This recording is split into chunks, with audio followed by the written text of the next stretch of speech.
मैं university 9 number में रकबे में खड़ा हूँ। ये हम लोग खजूर उतारता है ना, ये कोरोना की वजह से हम लोगों को तो ये भी परेशान हुआ। आदमी लोगों का काम नहीं है। काम होगा, पैसा कमाएगा तो ये खा सकता है। 50-60 रुपये 80 रुपये ये हम लोग देता है रेडी वाले को, वो आगे 100 रुपये देता है। तो इसलिए हमारा ये काम अभी चल रहा है। इंशाल्लाह आगे भी इंशाल्लाह चलता रहेगा। मेरे को पहले 32 नंबर था वो उधर का एरिया, वो भी यूनिवर्सिटी का ही। फिर मैं यूनिवर्सिटी नर्सरी में आया, फिर अभी इस टाइम मैं 9 नंबर रकबे में इधर मैं मौजूद हूँ। ये कटावा मेरे साथ काम करता है, ये मुजफ्फरगढ़ का है, ये भी हमारे साथ है। इसका भी बहुत तनख्वाह 40-50 हज़ार रुपया मैंने इसका देने का है, सिर्फ ये काटने का।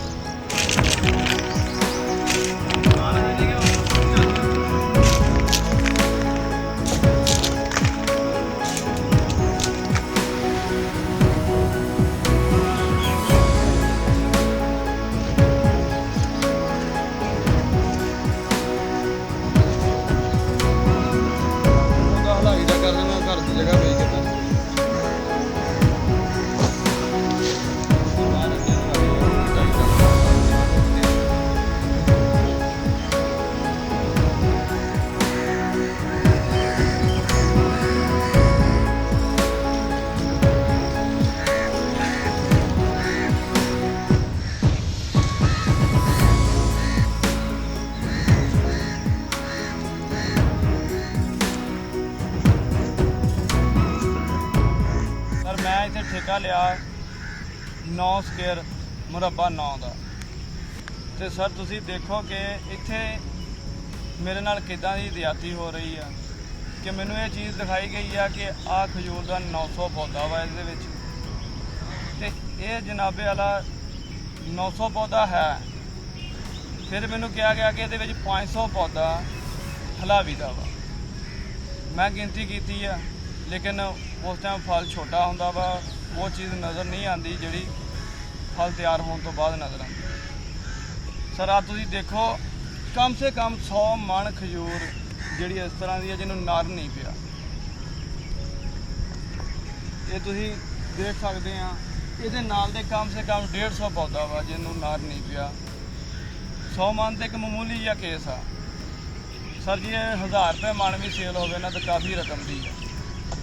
तो मैनू इस चीज़ की समझ नहीं आई कि इन्होंने पिछले ठेकेदारों नाल रल के मेरे नाल कोई प्रोपोगंडा किया या मेरे नाल कोई इन्हां दी कोई अदावत आ जिहड़ा मैनू इन्होंने इन्ना जलील किया।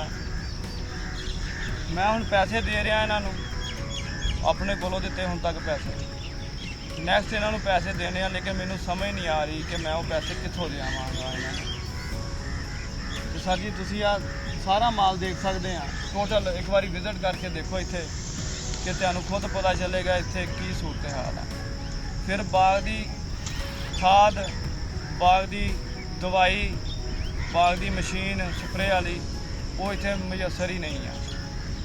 मैं इन्हों कह के खप गया कि मेरा नुकसान हो रहा वा, तुहाडी मेहरबानी है, इनू पानी ला दो, इनू मैनू मैडिसन दे दो, मैं इनू स्प्रे कर लवां, मैनू मशीन दे दो, मैं इनू स्प्रे कर लवां। लेकिन इन्हां लोगों ने मेरे नाल कोई तावन नहीं किया, ना सुपरवाइजर ने तो ना इत्थे दे वर्करां ने। तो मेरी इल्तजा वा कि तुसीं एक बार इत्थे विजिट करो तो मेरे हाल ते कोई रहम करो, तुहाडी मेहरबानी। मेरी रिक्वेस्ट आ VC साहब राणा मुहम्मद इकरार साहब नूं कि एक बारी 9 मुरब्बा दा विजिट करन, इनू देखन, एक बारी आके चैक करन इहदी की सिचुएशन आ। मैं माड़ा बंदा आ, झूठ नहीं बोल रहा। अगर मेरी कोई गल झूठ होवे तो मेरी सज़ा वो जिहड़ी चोर की सज़ा होंदी है। तो बराए मेहरबानी इहदा विजिट करके मेरे नाल इंसाफ किया जाए कि ये की मसला की मामलात मेरे नाल बने।